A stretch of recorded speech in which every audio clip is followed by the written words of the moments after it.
Welcome to this presentation on proposals to build a replacement waste management centre in Blandford. My name is David Diaz and I am the commissioning manager for the project. During this meeting, you'll hear from myself and my colleagues Ian Manley and Tess Allison, who will present to you the proposals for the project. Ian Manley will briefly talk about the types of material received at the Blandford Waste Management Centre and where it is taken when it leaves the site, and also talk about noise and odour. My colleague Tess Allison will cover the proposed site, design evolution, landscape and visual impact. I will provide some background to the project and briefly cover the existing site, which you will no doubt be familiar with. I will also talk about the site selection process, the proposed layout, and take you through a short video clip detailing the proposals. As it states here on this slide, we are here today to present to you the proposals for the replacement waste management centre in Blandford. The existing site.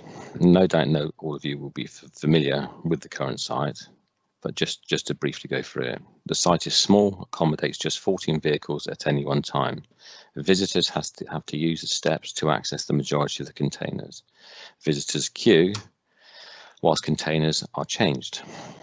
Visitors have difficulty negotiating past the collection vehicles and lorries using the transfer building. You'll see here some photographs of the existing site. This part of the site you'll no doubt familiar with, and the restrictions that we face at this site.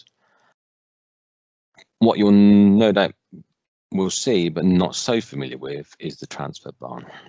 Now the transfer barn is an adapted grain store owned by Suez and is in poor condition. The transfer barn has no fire suppression and inadequate drainage. It has a single point of access that does not allow for the separation of Dorset Council vehicles, the transfer vehicles, and the bulkers that use the site on a daily basis. It is at capacity and has no resilience for unexpected events or for the delivery of waste by other collection areas in Dorset when we have closures of other sites. It has insufficient room to expand to meet the growing population. It experiences daily traffic queues which causes disruption to local businesses. And food is tipped on the floor before it is scooped up and placed into containers. Now here you'll see some photos of the existing site. In the top left-hand corner, you can see the site empty. This is a photo taken recently when we replaced the existing roof due to its poor condition and lots of holes in the roof, which were a major concern for the site. Below that, you will see one of our refuse vehicles tipping within the site. Bottom central, you will see the loading shovel pushing material back into each bay. You'll also see from that photo how the bay overflows each section and we get what we classify as contamination of material. To the right of that, you will see the articulated lorry being bulked by the loading shovel, again taking up a vast amount of room within the transfer building. And top right, you can see again the material stockpiled and waiting for bulking. Now the largest concern here is that you can only have one operation at any one time within the building, and it's why you see so many vehicles queuing outside. Now we do have incidences when vehicles do break down within the building, and this causes a major impact with our collection vehicles and bulkers having to find locations to wait while the building is moved, while the vehicle is moved or repaired so that we can gain access to the building again. Not ideal for our site. Now what we have done is ask ourselves a number of questions, and these are as follows. Can we cater for the existing and future growth? Can this site be adapted to improve the current layout? Can we separate materials to realise their true value? Can we adapt the HRC to avoid the public having to climb steps? Can we improve access to avoid queues and overtaking? Is there room for a fire suppression system? Can the drainage be improved? Can we get value out of any future investment at this site? Unfortunately, the answer to all of these questions is no. The site is too small and too restrictive. So in looking for a new site, we had to determine what the project brief would be. Firstly, we need a new purpose-built waste management centre consisting of a household recycling centre and transfer building. It needs to be located close to the town, but avoiding impact on businesses and residents. It needs to be accessible for our collection vehicles and bulkers accessing the transfer barn. It needs to be split level, avoiding climbing steps and catering for all materials that are taken to sites. The transfer barn that avoids mixing material and where additional materials from the HRC can be bulked to reduce the number of smaller containers leaving the site. A safe site with adequate drainage, a fire suppression system and compliant with current regulations. So in terms of searching for the site, this element of the project has been conducted separately. Dorset has a waste plan. It's called the Bournemouth, Poole, Christchurch and Dorset Waste Plan 2019. Now this identifies sites for new waste management facilities to meet the county's needs. It provides a policy framework for determining planning applications for waste management facilities up to 2033. In the Blandford area, a number of sites were put forward, and following an initial assessment, 2 sites were taken forward as viable options. These sites were Langton Lodge Farm and land adjacent to Sunrise Business Park. Due to the presence of a high pressure water main across the site and increased traffic on Black Lane, on which is situated a number of residential properties and the school, this site was discounted.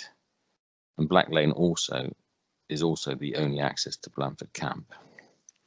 The waste plan was subject to a public examination with a planning inspector, and the site alongside Sunrise Business Park was included in the formal adoption of the plan. I will now hand you over to my colleague Ian Manley, who will take over the presentation. Thank you. Hello everyone, I'm Ian Manley and I'm just going to give you a quick overview of some of the anticipated operations that we expect from a facility like the one we've been talking about. So one of the key aspects to the development is a waste transfer station. We already have one in Blandford, which Dave has talked about, but the key principles of waste transfer will be familiar to anyone involved or has an understanding of logistics.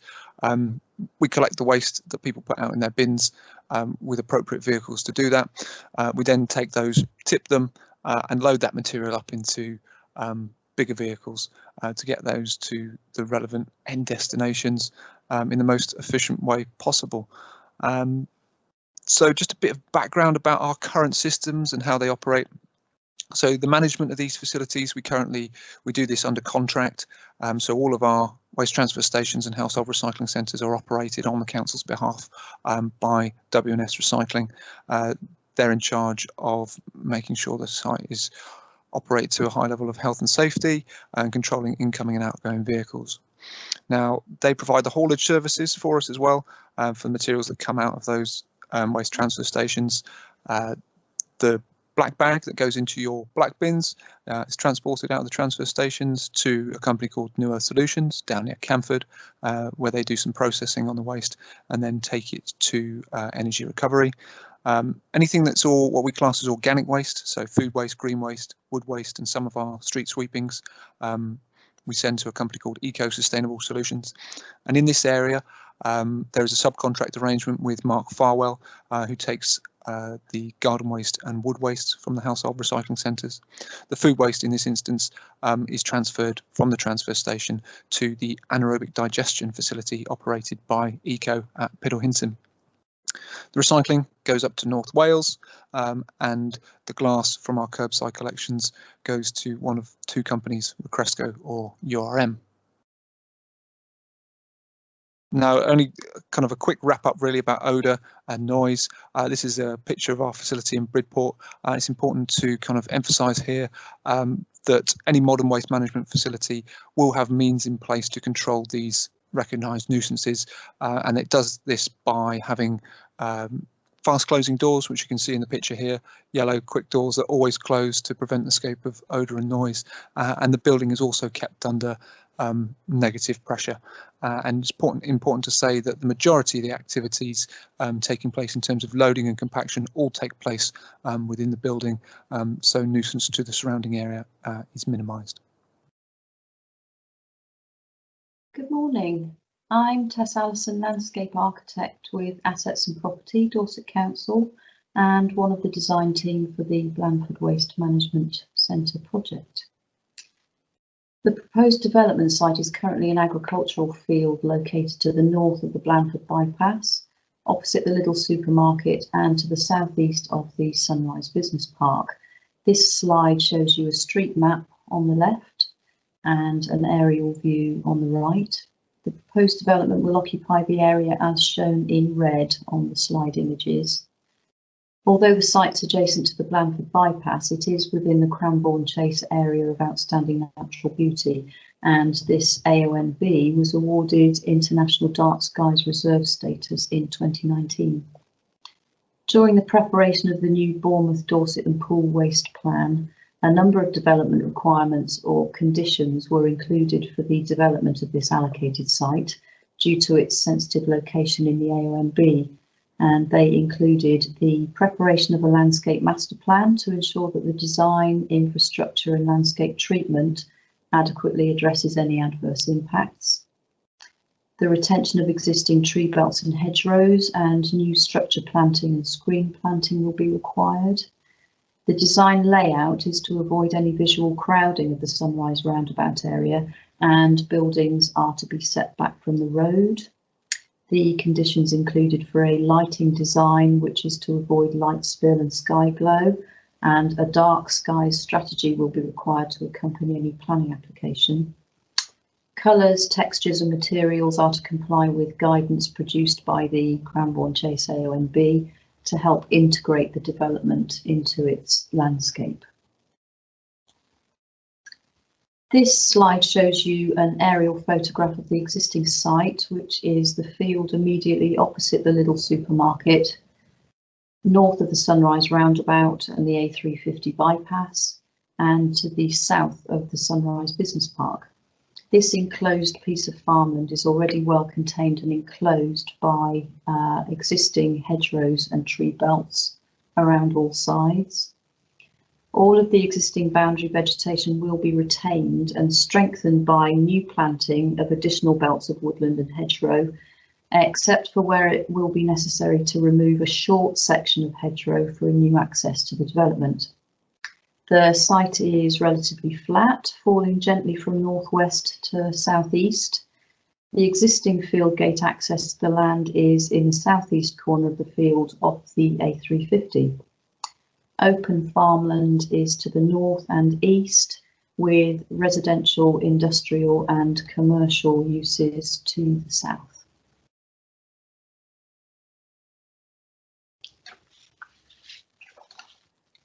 Several layouts for the Waste Management Centre have been considered throughout the design evolution phases of the development to evaluate various options for the facility and to find the optimum solution, taking into account factors including landscape and visual impact, topography and site levels, operational requirements and efficiency of the site, sustainable development considerations, the cut and fill balance, reducing of the amount of cart away off site, ecological and biodiversity considerations, drainage, impacts on amenity and local traffic. All of these factors are fully assessed in an environmental impact assessment for the development. This slide shows just a few of the considered options and arrangements which we have looked at, with the preferred option featured in the centre of the slide. On the left-hand side, you can see the images show how we began the design development, with the transfer barn building the largest structures closest to the Blandford bypass and Sunrise Business Park, as we figured that this would be closely associated with the existing developed edge of the town. We reorientated the building from an east-west orientation to a more north-south orientation in response to comments from planning officers.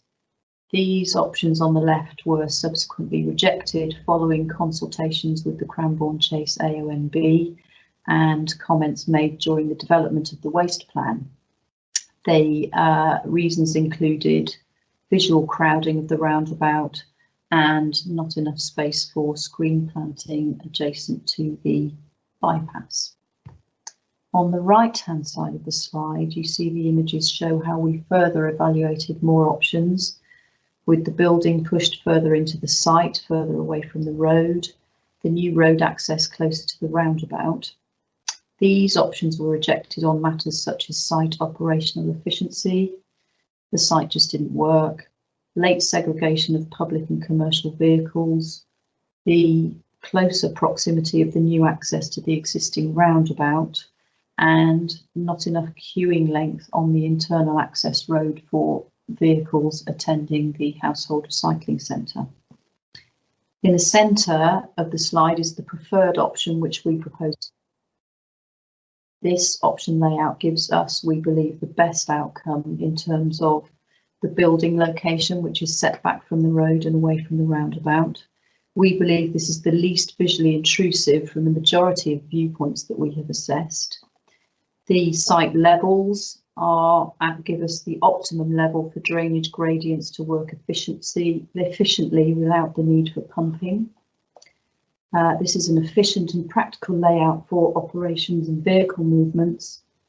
It's a good access junction position.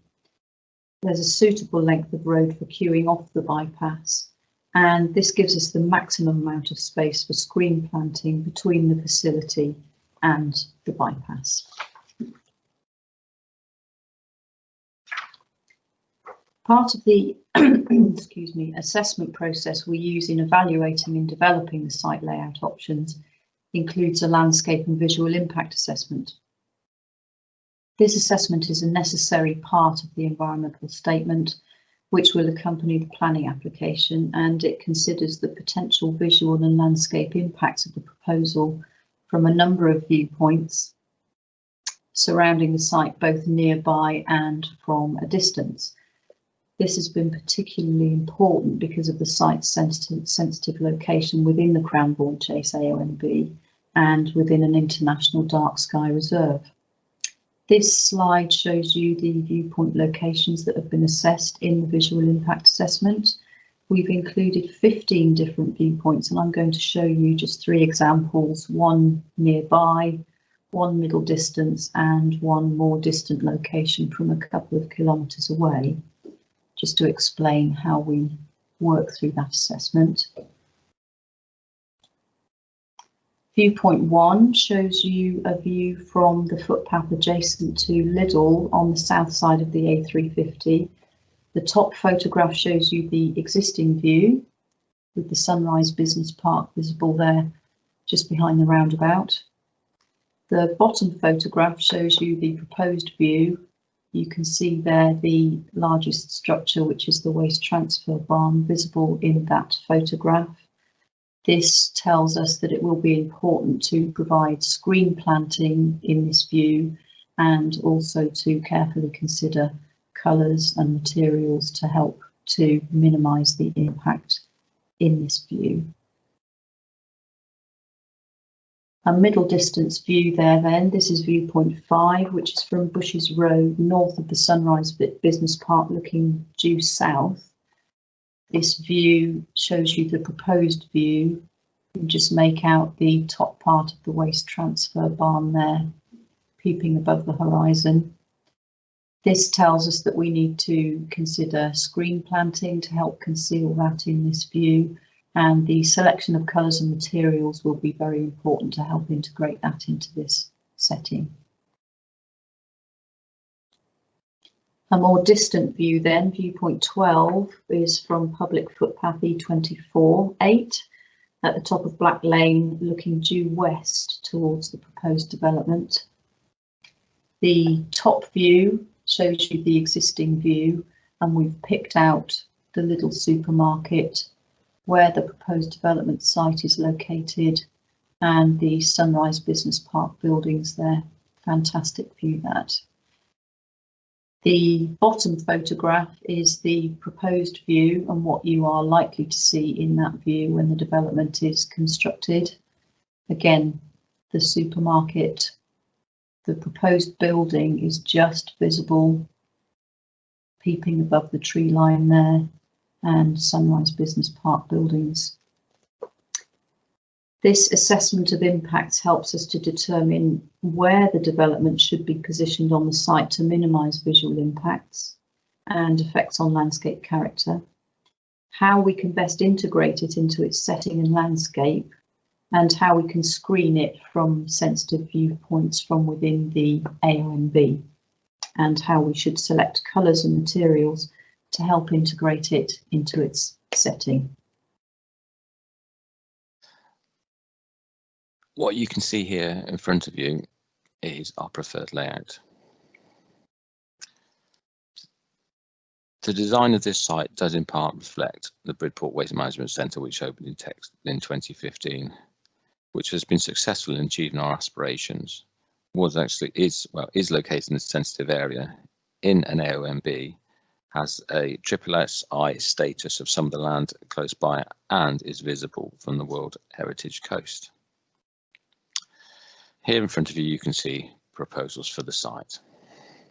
They include site access, office meeting rooms, the household recycling centre area, a reuse building for resale of items of value and potentially for customers to reuse, the transfer building, and here you can see on the top left a picture of the Bridport Waste Management Centre's transfer building. The contractor's yard area set at a lower level, and to the right you can see a photo of the Bridport Waste Management Centre, and again a reflection of how similar these two sites are. Site access. Now, site access to the site is through left turn in and left turn out of the site. The High Shaftesbury Road roundabout will be used for motorists wishing to access the site when approaching from the east. The Salisbury Road roundabout will be used for motorists wishing to travel to the site when leaving from the west. The site access arrangements do remove conflict with vehicles turning right into the site, potentially delaying access on the Blandford bypass, and this is similar for vehicles leaving the site. I will now take you to a video clip of the proposals.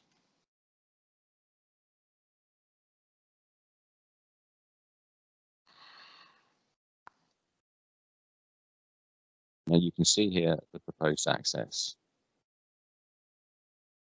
Left turn into the site, left turn out of the site. Now the site access does have a slip road which does stretch back reasonably close to the Sunrise roundabout.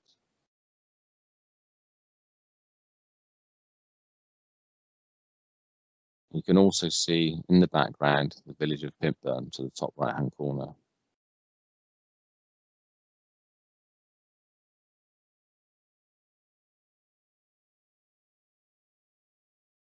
You see here several ponds throughout the site, which collects all the surface water from the site and allows it to be released at a very slow rate into the highway drainage system. Now, if I pause briefly, here you can see the site access. So vehicles will travel along the access road, come around this planted central area where they're clearly able to see signs of where the material containers are located and what spaces are available. Vehicles are then reversed into spaces and can dispose of their material into the various containers located at the site.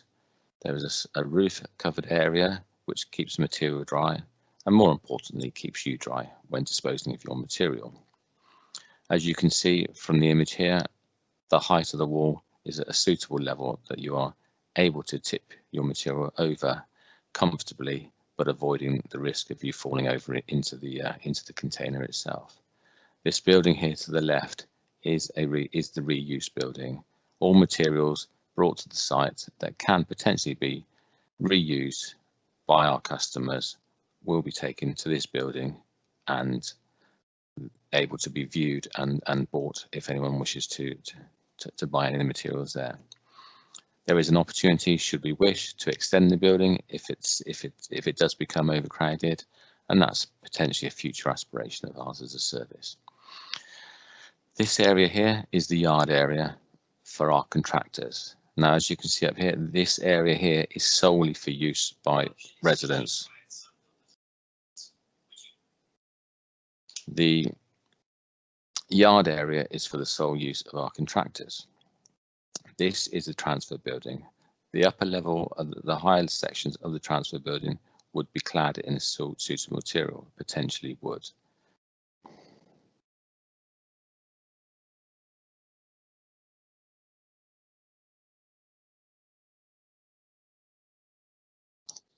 This large tank is the fire suppression system tank, and we're governed by the size and quantity of water retained on the site to extinguish a fire, should we experience one. This here is where the large articulated lorries enter, park, and are loaded with material from delivered within the transfer building. You will see from this image vast amount of planting around the site that disguises the height and allows it to blend in with the local environment. Whereas other businesses may want to be prominent to passing motorists, we as a business want to disguise our building as much as possible and avoid affecting the surrounding areas.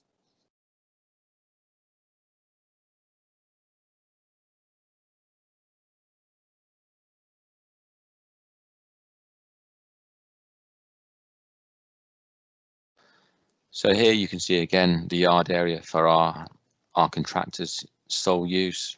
Here you can see where our refuge vehicles are entering the transfer barn and exiting the transfer barn, and a bulk lorry here leaving the site. This part of the site is the wee area where all your electrical goods are deposited, and alongside that will be where oil is deposited, oils and fuels. This part of the building is office, meeting room, and the mess area for site staff, with sufficient parking again. Separation of the access road is at this location here, so all traffic using the HRC will continue. All vehicles using the transfer building will turn right at this point. Again, here you'll see the ponds which collect the surface water from across the site. Now, as we come to a close on this presentation, you'll see the effects on the night sky with lighting. Our lighting is directional, will be kept at low level, and will be on sensors so that when there's no activity within a certain area, the lights will turn off, and therefore maintaining an efficient carbon neutral site.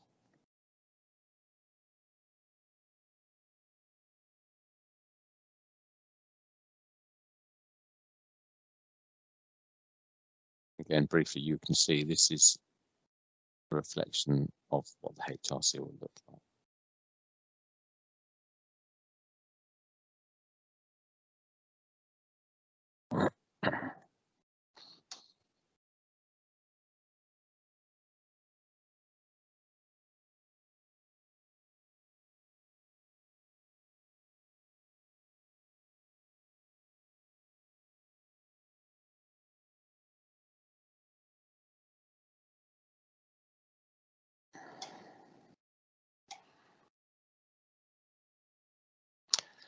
So you'll be aware that public engagement is ongoing at the current time and finishes on the 18th of January. We may well extend this due to the current pandemic, and we're always grateful to receive comments at any time. Analysis of completed questionnaires will be conducted and will form part of the planning application, and also more importantly, we'll take into account all comments made and review the design where we see there's some valid points have been raised. The programme, public information days took place in January. The planning application will be submitted in February 2021. Following a successful period of planning, if permission is granted, then we hope to receive that in the summer of 2021 when works on site will begin. And once completed, we hope that the site will be open and operational by the winter of 2022. Thank you for your time in listening to this presentation. If you would like to offer any comment on this presentation or on the information you've seen on the website, then please do so by contacting me on the details presented here in front of you. Thank you for your time.